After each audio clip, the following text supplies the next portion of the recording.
The courtroom. Opening. 1 minute. Camera pans across a courtroom. People whisper as a 17-year-old boy in a janitor's uniform mops the floor. Judge, chuckling. Careful, son. Don't slip. You might end up needing a lawyer yourself. Boy, quietly. Yes, Your Honor.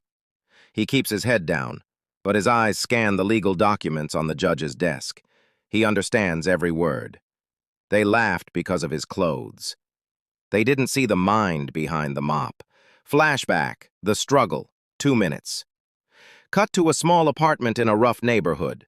His mother, Lydia, works double shifts as a nurse. His father left when he was 8. Lydia. Malik, baby, promise me you'll finish school. Malik. I will, Mama. One day I'll wear that suit, not this uniform. But life wasn't kind. His school closed funding for advanced classes. His teachers doubted him. Teacher, sarcastically. You're smart, Malik. Maybe one day you'll clean a lawyer's office. Malik just smiled, because he believed in himself, even when no one else did. One night, Malik witnesses his best friend Jalen being falsely arrested. He tries to help, but is pushed aside by police. At court, Malik watches Jalen's court-appointed lawyer barely defend him.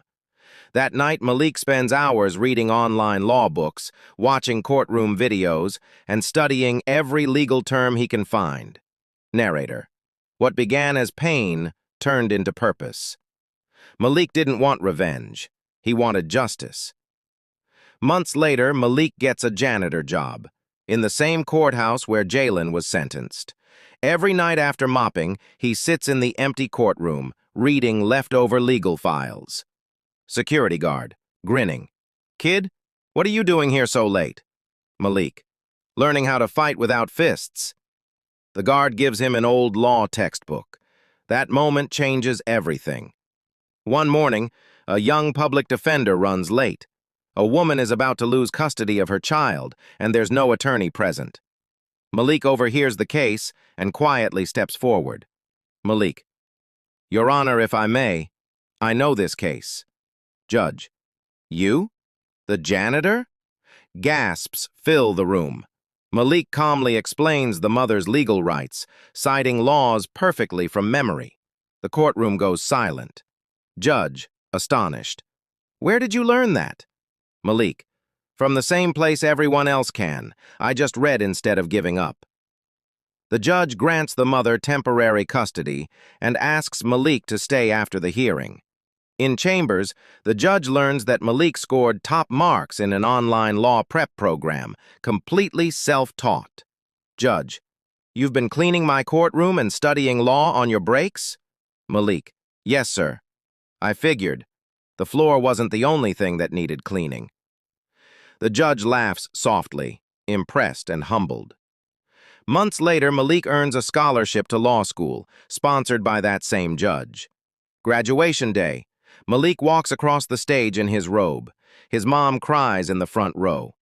He's now attorney Malik Jefferson, the youngest graduate in his class. Don't ever let the world tell you what you can't become, especially when they only see the color of your skin. Years later, Malik returns to the same courtroom, now as a defense attorney. He defends a young man falsely accused, just like Jalen once was. Prosecutor. Objection, Your Honor. Malik, smiling. Overruled. The law is on his side this time. The judge from years ago nods proudly. He was once mocked in this room. Now, they rise when he enters. As Malik walks out of the courthouse, reporters crowd him. One asks, "What's your secret to success?" He smiles. Malik, faith, focus, and never letting the floor define your ceiling. Narrator, closing line. This is more than a story about law. It's about respect, earned, not given.